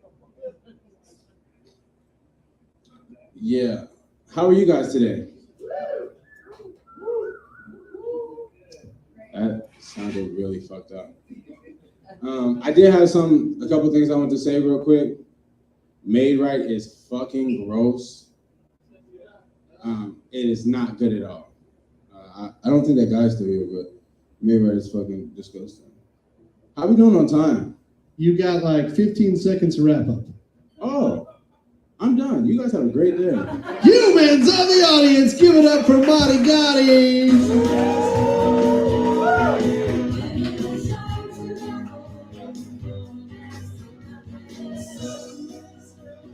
Gotti, Gotti! That was week 2 of all new material just for you guys. Give it up for him. By sound of applause, comics still in the room. Who's done the comic in residence program? Okay. Everybody. The answer is every comic, and they're just not listening.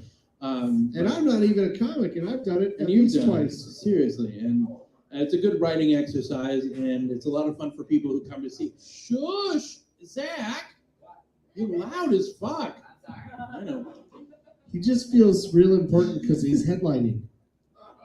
Just because you're last doesn't mean you're headlining. Well, now that we've embarrassed him in front of his friends, should we introduce our next comic? Zach Ashton cannot be embarrassed. He is one of the unembarrassable. That's tough to say, especially after a two Kruger, and a sixth. I actually did write Zach Ashton is the headliner, so it is true. All right. So I take back what I said. Apparently, I like doodling and making titles for people. So whatever. But keep your table talk to a shut the fuck up level, because as the audience dwindles, because the comedy becomes more ribald and they can't handle it. They They're have to like, go home. I've They have laughed to too go many home. times for an They have to go evening. home and dust their Hummel figures and read their Vespers or whatever the fuck. That's exactly what cures laughing too much, is you dust your Hummels and you read your Vespers. I'm agreeing. You're with like you. the Ed McMahon from hell. Okay, no one knows. Tell us more about your ex, boss. Jesus Christ. I was going with a bit. You said Ed McMahon from hell. What do you want? Ha ha ha! No. Wow, that deep cut got fucking no one. What kind of music do you have for outstanding? Let's everybody put your hands together for your next comic, second to last comic. You guys, are you with us still? Come on, make more noise. Better, yes, everybody. It's Shiloh Blake, everybody. Woo! Woo!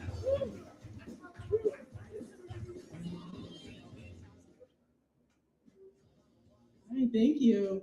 Guys, can we make some noise for all the comics that went up tonight? I'm gonna keep my shirt on. But I thought I did great. And Sophia, she was like, I'm the token gay person, and all the comics were coming up to me like, are you also gay? There's more than one of us. It's totally fine. No, yesterday it was 9/11 and not a single person mentioned it. So I guess I'm gonna have to, because I don't have any hot takes on Bill Cosby. No, when 9/11 comes around, you guys, man, I get really jealous. Yeah, because I wish I was getting Twin Towered.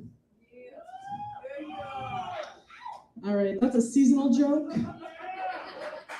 It's a seasonal joke. Speaking of 9/11, have we been following Britney Spears' Instagram in here? No, we have, right? Yeah. Okay, so what's going on there?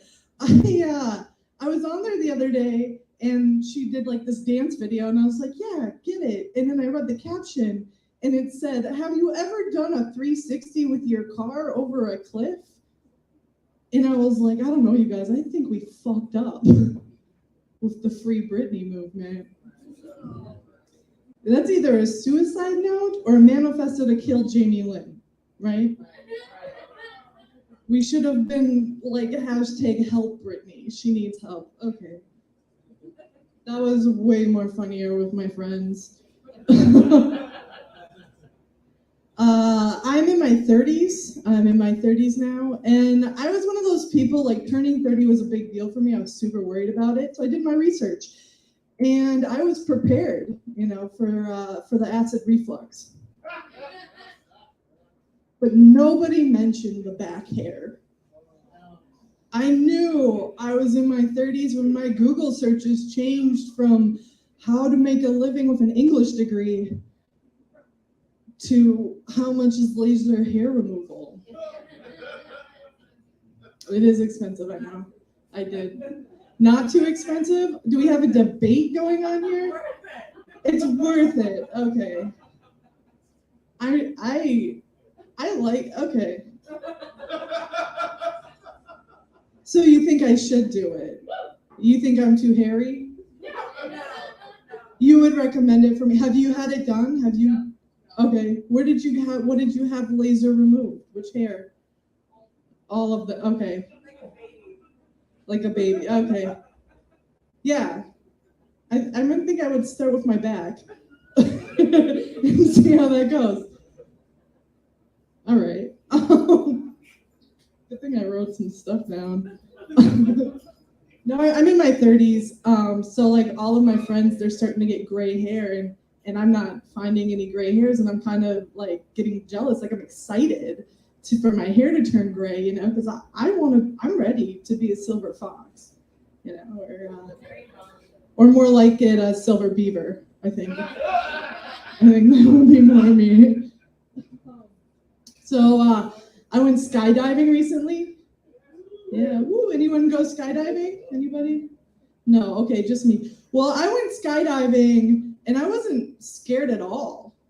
You guys, and that terrified me.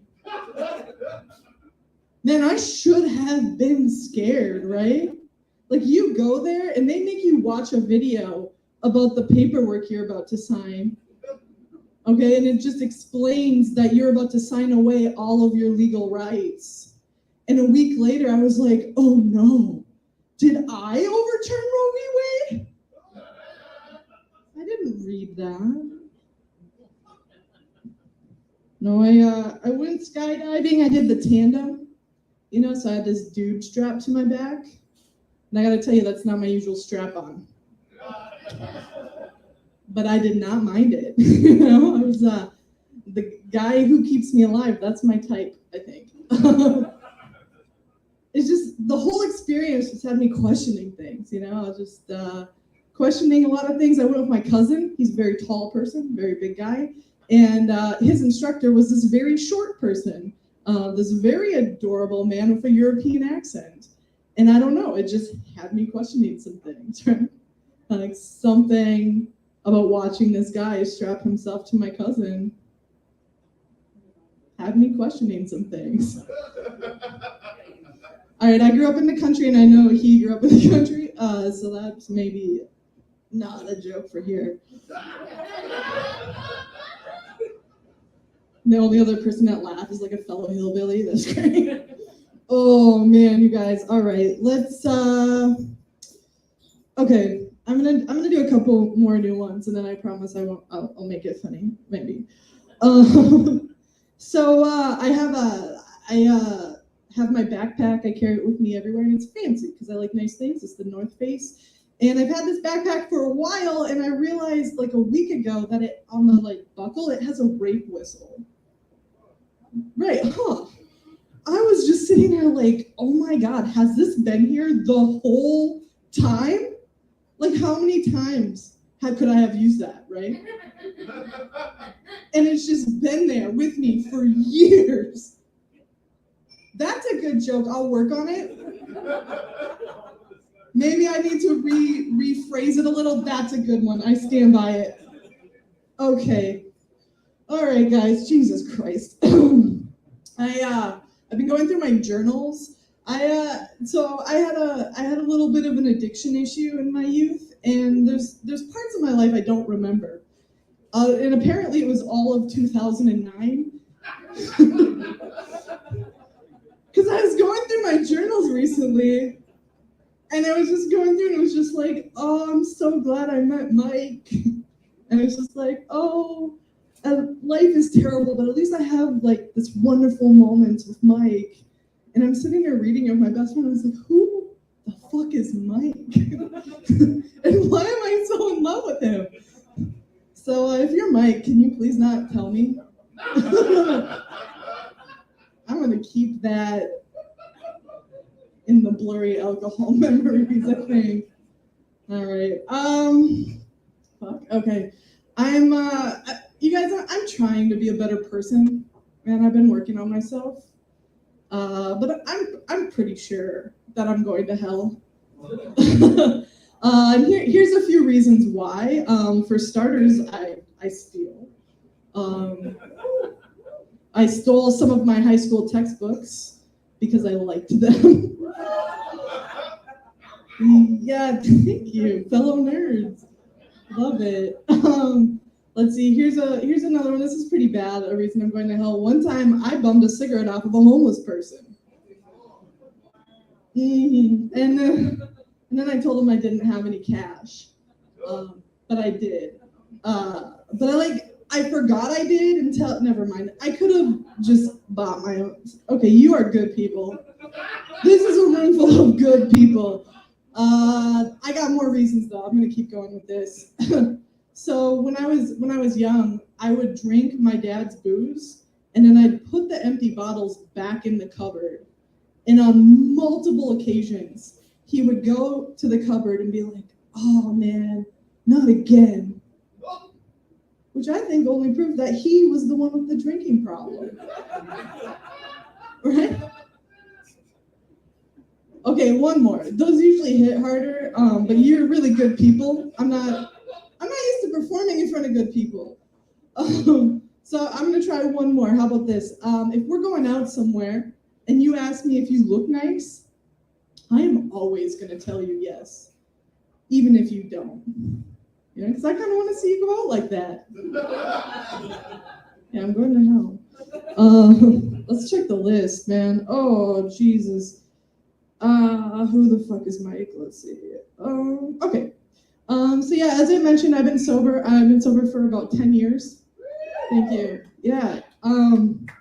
Yeah, I've been sober for 10 years, and I don't drink alcohol. You know, I don't do drugs, and I don't smoke weed very often. Yeah.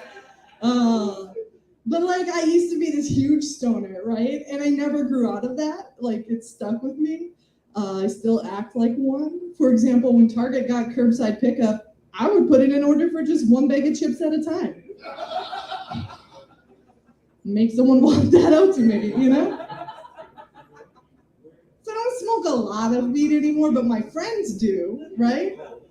And I want to be cool when I'm around them. So I started smoking CBD joints. Okay? And you guys know this, like CBD, that is the odules of weed, right? But it just makes me feel like I'm not living a lie, you know, because all I've ever wanted to be in this life for anyone is their stoner aunt. And I'm finally getting my chance, right? Because my little sister, she just had a baby, all right? And it's adorable, right? They're teaching him baby sign language. So it's like mom, you know, it's like dad. And I was like, dude, auntie. You guys, thank you so much. My name is Shiloh Blake. Humans of the audience, give it up for Shiloh Blake.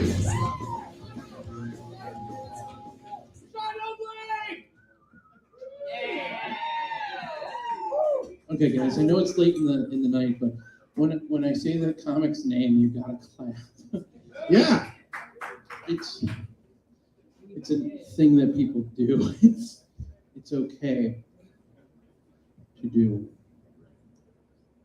I think the problem, Andy, is we're getting too close to Tuesday. People are losing their spirit of the Monday.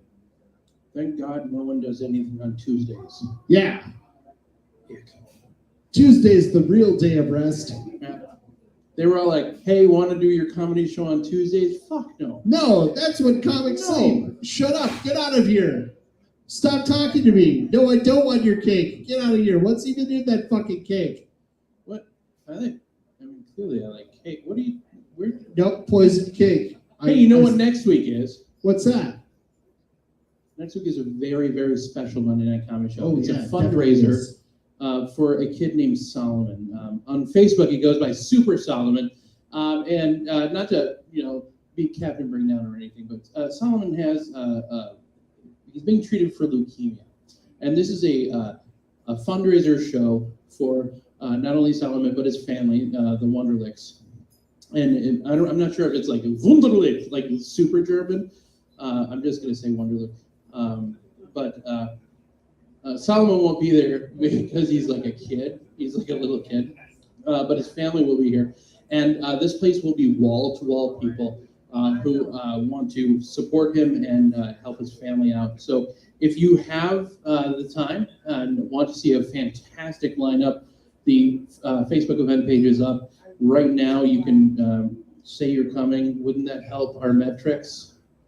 And Greatly. Mark Zuckerberg would boost our rating. I don't know how. You're helping a kid with cancer, goddammit. Yeah, but the doors open next week at 7, and the night is going to be fantastic. It's all for one kid, so every dollar raised is going to help the Wonderlicks as Solomon is going through chemo, and we have high hopes that he will make it through this. So please join us next week, and we are going to stream it. Don't know if we're ever going to stream this again after next week, because this is a lot of work, and 3 people, go fuck yourself. Come on. This is not worth it. But you know what is worth it? Your headliner. We have reached the final comic of our 688th Monday Night Comedy Show. We are so close to 700 shows that it's scary. It's probably going to happen soon. I don't know. Within 3 months. That's Within what the 3 math months. tells us. Why not join us on Facebook and like us? And I can invite you every week to our shows, whether you like it or not. Wouldn't that be nice? Yeah. You guys ready Come for your join headliner? us. We're so ready. Applaud if you're ready. Yeah. Are you guys ready for your headliner tonight? There we go. Yes, keep that energy going for Zach Ashton.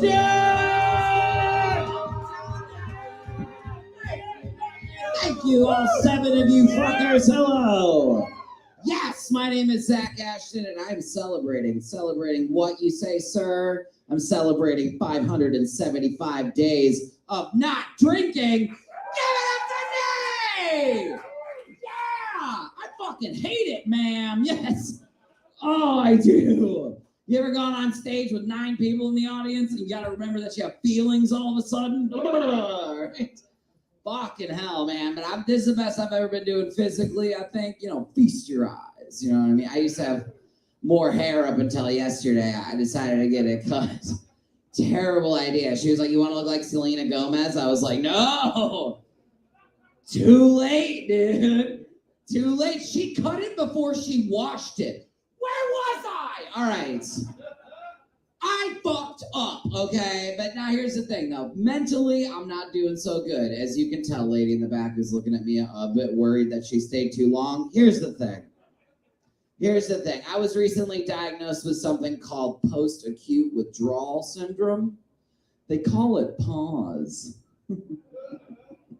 Yeah, it's a really cute way of saying one day you're gonna be in the bread aisle of Hy-Vee and Pink Floyd's "Wish You Were Here" is gonna come on, and you're just gonna start crying, bro. Yeah.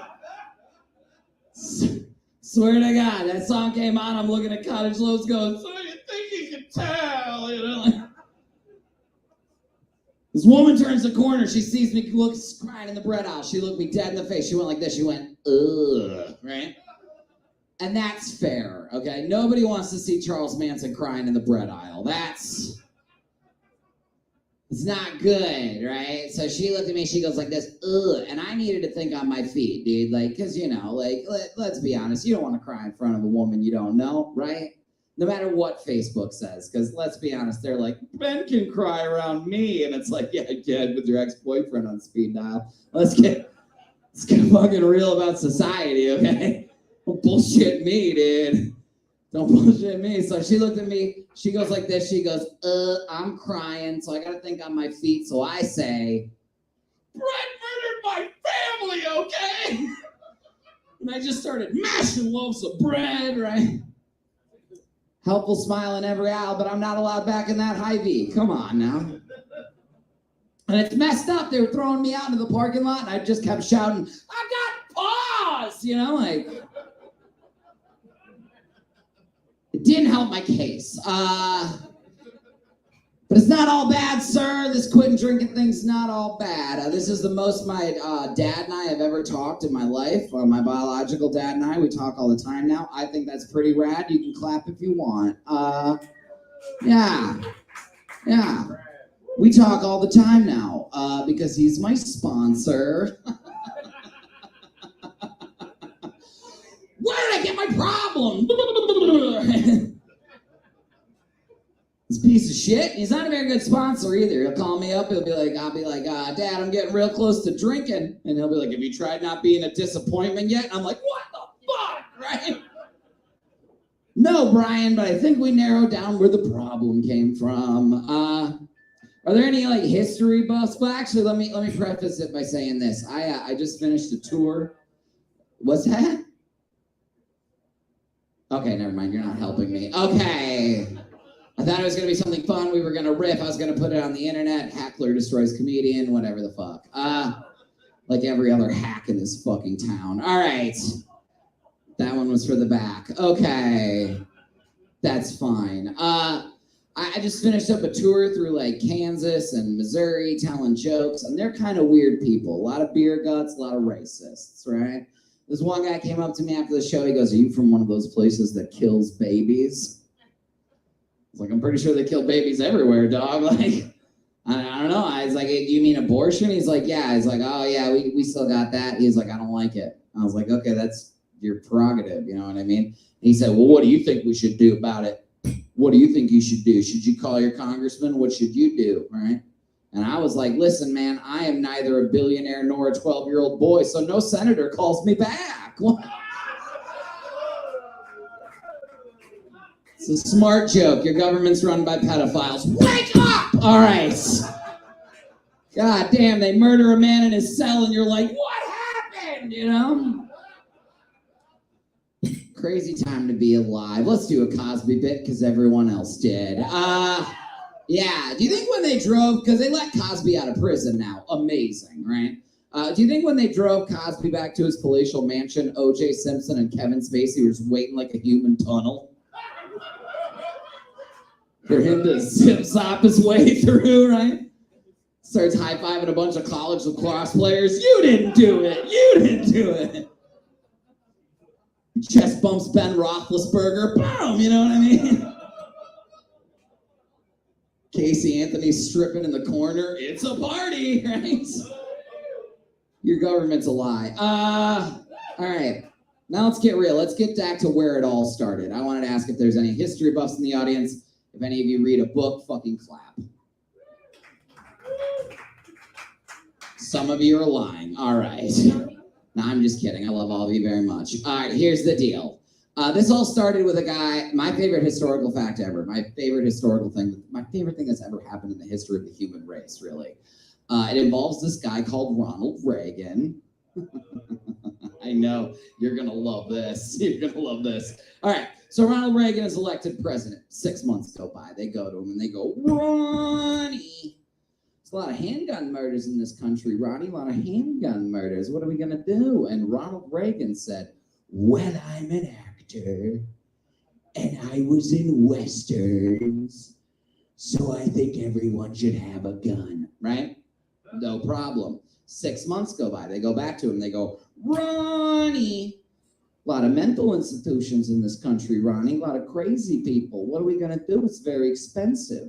And he said, well, I'm a Republican and a piece of shit, right? So I say we close them all down, right? No problem. 6 months go by, and he's shot by a crazy man with a handgun.